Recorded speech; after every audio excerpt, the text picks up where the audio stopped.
ကျွန်တော်ဒီမှာစဉ်းစားစာပိုင်းလေးတစ်ခုပေးထားတယ်ကျွန်တော်ဒီနေ့မှာဗားတွေတင်မလဲဆိုရင်ကျွန်တော် if function ကိုကျွန်တော်အမျိုးမျိုးတွဲသုံးလို့ရတဲ့ပုံစံတွေအများကြီးကိုသင်ကြားပေးသွားပါမယ်တခါတည်းသေချာလိုက်လို့ပါကျွန်တော်ဒီဘယ်လိုနေရာတွေမှာသုံးရတာလေးကအစားကျွန်တော်သေချာပြောပေးသွားပါမယ်โอเคနော်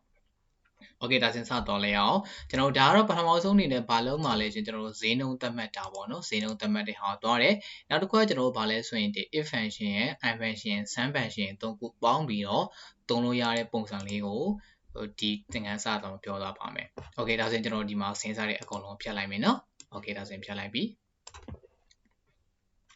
โอเคကျွန်တော်ဒီမှာတခါလေးပြောလိုက်ပါမယ်နော်အားလုံးဖြတ်လိုက်မယ်ဖြတ်ပြီးသွားရင်ကျွန်တော်ဒီမှာစဉ်းစားလေးပြန်ဖြည့်မယ်โอเคဒါဆိုရင်ကျွန်တော်တို့ပေးထားတာက major code တွေပေးထားတယ် region တွေပေးထားတယ်နောက်တစ်ခုပါလဲဆိုရင်ဒီမှာ quantity of January လနဲ့ quantity of February လဆိုတော့လ2လရဲ့လောက်ပေးထားတယ်ဒါဆိုရင်ကျွန်တော်တို့ကဒီပစ္စည်းတွေကိုထုတ်တဲ့အခါမှာကုန်ကြတဲ့ကုန်စည်ပေါ့နော်ဘယ်လောက်ရှိလဲဆိုရင်100ကနေပြီးတော့ဒီမှာပေါ့နော်ကျွန်တော်တို့ဒီ20ကျော်ကနေပြီးတော့100တွေရှိတယ်ဒါဆိုရင်ကျွန်တော်တို့ဒီမှာသတ်မှတ်ခိုင်းတာကဒီပစ္စည်းတွေကဈေးကြီးလားဒါမှမဟုတ်ရင် normal ပဲလားဒါမှမဟုတ်ရင်ဈေးရှိုလားဈေးပေါ်လာပေါ့နော်ဒါမျိုးသတ်မှတ်ခိုင်းတာဒီမှာโอเคဒါဆိုကျွန်တော်တို့ကသတ်မှတ်ကြည့်မယ်ကျွန်တော်ကသတ်မှတ်ချက်တစ်ခုထားလိုက်မယ်ကုန်ကျစရိတ်60ကျော်သွားပြီဆိုကျွန်တော်တို့က expensive ဖြစ်တယ်ဈေးကြီးတယ်လို့ပြောမယ်အလုံးမဟုတ်ဘူးကုန်ကျစရိတ်က60မကျော်ဘူး40အောက်ကျတယ်ဆိုရင်တော့ကျွန်တော်တို့ကဈေးပေါ်တယ်လို့ပြောမယ်60နဲ့40ကြားကိုကျတော့ကျွန်တော်တို့ကဘာလို့ပြောမလဲဆိုရင် normal price လို့ပြောမယ်โอเคเนาะဒါစဉ်းစားတွက်ကြည့်မယ်ဒါဆိုရင်ကျွန်တော်တို့ကဒီမှာရွေးချယ်တာ2မျိုးရှိနေရယ်เนาะအရင်တုန်းကတစ်မျိုးတည်းကိုရွေးချယ်တယ်တော့ဘာသုံးလဲ if function တစ်ခုတည်းကိုသုံးတာဒါဆိုကျွန်တော်တို့ကဒီမှာ2မျိုးဖြစ်နေတယ်ပေါ့เนาะ40အောက်ကိုငယ်တော့ဘာသုံးလဲရှိ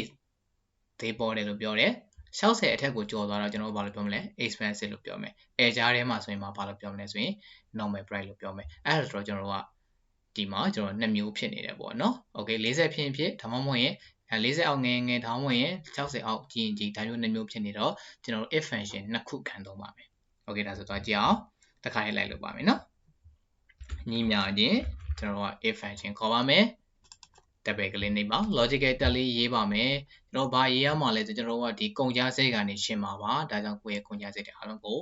ဆက်လက်မှတ်လိုက် e2 ကနေ e7 တည်ရတာတဲ့ဘာလို့ပြောမလဲဆိုရင်ကျွန်တော်တို့က greater than ကြီးပါမယ်ဘယ်လောက်လဲ60ထက်ကြီးခဲ့မယ်ဆိုရင်ကျွန်တော်တို့ဒါ logical တဲ့ရေးပြီးသွားရင်တော့ comma ကုတ်ပါကျွန်တော်ဘာလို့ပြောမလဲဈေးကြီးတယ်လို့ပြောပါမယ်ဒါကြောင့်ဘာလို့ရေးမလဲဆိုရင်ကျွန်တော်တို့က expensive လို့ရေးလိုက်ပါမယ်အဲ့နော်ဒါကြောင့် expensive ဈေးကြီးတာဖြစ်တဲ့ကြောင့် expensive လို့ရေးလိုက်တယ်အဲ့ဒီမှာကျွန်တော် value 2ရေးပြီးသွားရင် value for 10မရေးပါနဲ့ကျွန်တော်ဘာလုပ်မလဲဆိုရင် comma ကုတ်ပြီးသွားရင်ကျွန်တော်တို့နောက်ထပ် if function နောက်တစ်ခုဆက်ခေါ်ပါမယ်โอเคနော်ဖြစ်မယ်ဆိုရင်ကျွန်တော်ဘာလုပ်မလဲတပည့်ကလေးပြန်နေပါဟာပြီးကျွန်တော် logical တက်ပြန်ရေးပါမယ်ဒီမှာလဲဘေးကရေးရမှာလဲကျွန်တော်ခုနဆက်လက်မှတ်ခဲ့တဲ့ဟာပဲလေနော်ဒီ cost ကရေးရမှာပါโอเคကျွန်တော်ဒီမှာနည်းနည်းလေးမှတ်တဲ့အခါမှာနည်းနည်းဒုက္ခရောက်နေနော်โอเคဒါဆိုရင်ကျွန်တော်ဒီစင်းစားလေးနည်းနည်းလေး share လိုက်အောင်မယ်နော်โอเคဒီမှာကျွန်တော်ဖြတ်မှရမယ်နော်ခဏလေးနော်ဒါလေးကျွန်တော်ဖြတ်လိုက်ပါမယ်စဉ်းစားအရင်ကတ်နေလို့ပါโอเคဒီဘက်ကဟာ data တွေကိုကျွန်တော်ဆက်လက်မှတ်လို့မရလို့เนาะဒါနည်းနည်းလေး share ပေးပါမယ်โอเคဒီမှာသွားလိုက်မယ်เนาะဒါဆိုရင်ပြန်သွားမယ်ဘာလို့လဲညီမြချင်း if function လေးခေါ်ပါမယ်တပည့်ကလေးနေလိုက်ပါ logical တက်ရေးပါမယ် logical တက်ရေးမှဆိုတော့ဗာလဲကျွန်တော်တို့ဒီ cost တွေကရေးပါမယ်e2 ကနေ e70 ရတာ greater than ကြီးမယ်ဘယ်လောက်လို့သတ်မှတ်လိုက်လဲ60တဲ့ကြီးမယ်ဆိုရင်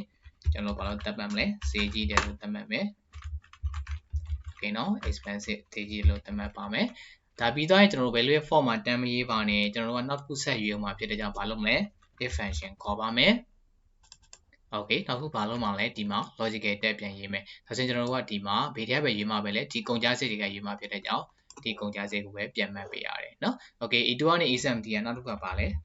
less than ဘယ်လောက်လဲ40အောင်ငယ်တယ်ဆိုရင်ကျွန်တော်တို့ဘာလုပ်မလဲ comma လေးကုတ် value to 40အောင်ငယ်ရင်ဘာလို့ပြောမှာလဲ60တဲ့ကြီးတော့ဈေးကြီးလို့ပြောတယ်40အောင်ငယ်ရင်တော့ကျွန်တော်တို့ကဈေးပေါ်တယ်ပြောမယ်เนาะညတောင်ပွင့်ပိတ်လေးထည့်ပါโอเคเนาะဈေးပေါ်တယ်ပြောမယ်ပြန်ပိတ်ပါဒါလေးပြီးသွားရင်တော့ကျွန်တော်ဘာလုပ်မလဲ value to လေးပြီးပြီဆိုတော့ဘာလို့ comma လေးကုတ်အဲ့လိုမှမဟုတ်ဘူးဆိုရင်ဒါပါတော့60တဲ့ကြော်တာလည်းမဟုတ်ဘူး 40အောင်ငယ်တာလည်းမဟုတ်ဘူး60နဲ့40ကြားမှာရှိရလို့ရှိတယ်ဆိုရင်ကျွန်တော်ဘာလို့ပြောမလဲဆိုရင်ကျွန်တော်က normal price လို့ပြောပါမယ်เนาะဒါဆိုရင် normal လို့ပဲရေးလိုက်မယ် okay normal လို့ရေးမယ်ပြီးတော့ရင်တော့ဘာလုပ်မလဲကျွန်တော်တို့မျက်တောင်လေးပြန်ပိတ်ပါကွင်းလေးကပ်ပါโอเคเนาะကွင်းခတ်တဲ့တမှာအရေးကြီးပါတယ်ကျွန်တော်တို့ကဒီပထမဆုံးတစ်ကွင်းဒီဘေးအတွက်လဲဆိုရင်ဒီ if function လေးအတွက်ပဲဖြစ်ပါသေးတယ်ဒါကြောင့်ဟုတ်ပထမဆုံးကျွန်တော်တို့ဒီ if function အကြီးကြီးအတွက်ဘာလုပ်အောင်လဲဆိုရင်နောက်တစ်ကွင်းဆက်ကပ်ပါရမယ်เนาะဒါဆိုကျွန်တော်ပြန်ပြောပြပါမယ် a ဖြစ်မယ်ဆိုရင်ကျွန်တော်တို့ဒီ cost ကုန်ကျစရိတ်ပေါ့เนาะ e2 ကနေ e70 ရတာ greater than ကြီးခဲ့မယ်ဘယ်လောက်လဲ60ထက်ကြီးခဲ့မယ်ဆိုရင်ဘာလို့ပြောမလဲ expensive လို့ပြောပါ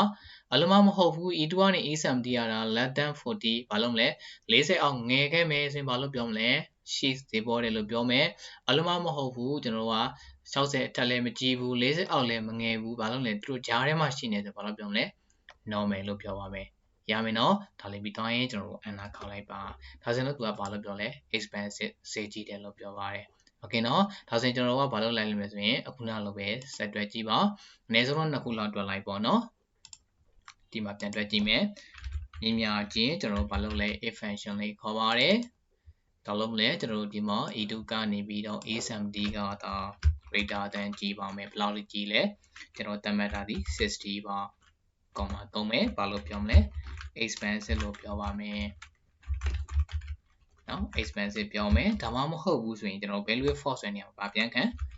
if not tab function တခုပြန်ခေါ်ပါမယ်နော်ပြီးတော့ရင်ကျွန်တော်တို့ဒီမှာ logical တက်မှာလည်းတူတူပဲဒါကြောင့်ပြန်ပြီး select မှတ်လိုက် a2 ကနေ a70 ရတာ less than ဘယ်လောက်လဲ40အောင်ငယ်ခဲ့မယ်ဆိုရင်ဘာလို့ပြောမလဲပုံမှန်တိုင်းပဲလေးနော်40အောင်ငယ်တယ်ဆိုရင်ကျွန်တော်ပေါ်ဘာပြောလဲခုနကရှိလို့ပြောခဲ့တယ်နော်ဒီမှာလည်း ရှိလို့ပဲပြောပါမယ်အပေါ်မှာကျတော့တစ်မျိုးပြောတယ်အောက်ကျတော့တစ်မျိုးပြောတယ်တော့မရေးနဲ့နော်အဲ့ကြတော့ကျွန်တော်စင်းစရာဆွဲချ auto pay ဆွဲချတဲ့အချိန်ကျရင်ဒုက္ခရောက်တယ်နော်โอเคရှိလို့ပြောပါမယ်အလုံးမဟုတ်ဘူးဆိုရင်ကျွန်တော်ဘာလို့ပြောမလဲကျွန်တော်ခုနပြောခဲ့တယ်လေပါလဲ normal ပေါ့နော်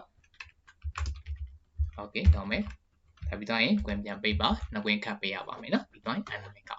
ကတော့ဗာလဲ normal ဖြစ်တယ်ဘာကြောင့်လဲဒီမှာကျတော့ဒီမှာကုန်ကျစရိတ်က100ကုန်ကြတာ100ကုန်ကြတာဆိုတော့သူကဘာဖြစ်နေလဲ60ထက်ကြီးနေတာဖြစ်တဲ့ကြောင့်ဈေးကြီးတယ်ဒီမှာကျတော့60ထက်လည်းမကြီးဘူး40အောက်လည်းမငယ်တော့သူဘာလို့ပြောလဲ normal လို့ပြောတယ်ဒါဆိုရင်ကျွန်တော်တို့ auto pay နဲ့ဆွဲချကြည့်လိုက်မယ်နော်တွေ့လားအခုလိုမျိုးလေးရပါမယ်ဒါဆိုရင်သူက expensive ဖြစ်တယ်ဘာလို့လဲကျွန်တော်တို့သတ်မှတ်ထားတဲ့ဒီ60တဲ့ကြီးနေတာဖြစ်လို့ expensive လို့ပြောတာเนาะ okay error လေးတွေဝင်ပြီးအကုန်လုံး select မှတ်မယ်သူက down သွားဒီမှာ incorrect တာလေးကြံ select မှတ်မရအောင်စင်เนาะဘာလို့လဲ incorrect တာရမလားရပြီเนาะအကုန်လုံးပြင်ကြည့်လို့ရတယ်ကိုယ့်ရဲ့စင်းစင်းပြင်ကြည့်ပဲเนาะထားပါတော့ကျွန်တော်ကဒီမှာဈေးပေါ်တယ်ဆိုပြီးတော့40နေဒီမှာပေါ့เนาะ30နေရေးထားတယ်ဒီမှာလည်း39လေးရေးထားဒါကိုကျွန်တော်ပြင်ပြထားပါတော့ကျွန်တော်က40နဲ့မှတက်လို့ရေးလိုက်မယ်အနာခေါ်လိုက်တွေ့လား normal price ပြောင်းသွားတယ်ဒါမျိုးလေးပြောင်းနေနိုင်ရမယ်ပေါ့ရမလား